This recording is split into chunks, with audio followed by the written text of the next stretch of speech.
The rainy season began in early summer, and June had been no exception. It did not surprise the man when he discovered rainwater dripping from his dining room ceiling. Shrugging it off, he placed a small pot beneath the leak and expected it to stop on its own. However, it continued to rain, and before he knew it, the pot would threaten to overflow.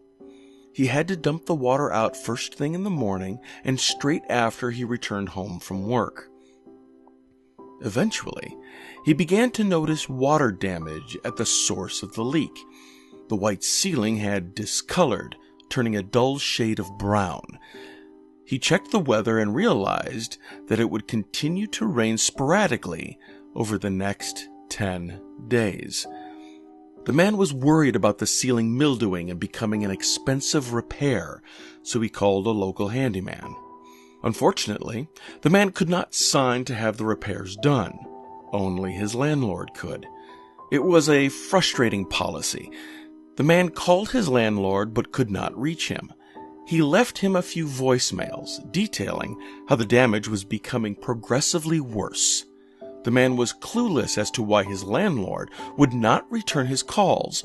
They usually kept in touch, speaking at least twice a month. Finally, he reasoned that he would not be held accountable for any damages sustained. One night, the man was startled awake by a massive thump.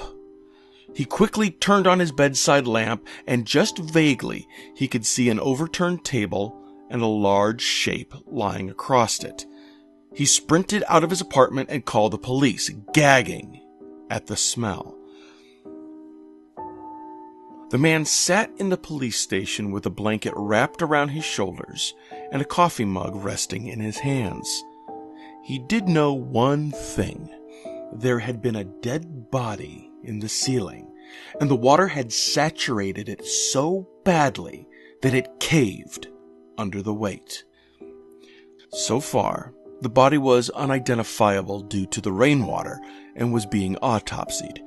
While the man waited, he called his landlord and finally reached him, panicking as he explained the situation. The landlord was just as alarmed, and the man pleaded for him to come to the station while he made his statement. The man paused as a detective crossed over to him, and he lowered his phone, wondering if the body had been identified. His blood ran immediately cold, and he shook his head with terror.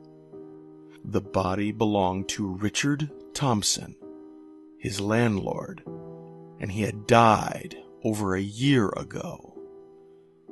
That's not what disturbed him most. If his landlord was dead, then who was pretending to be him?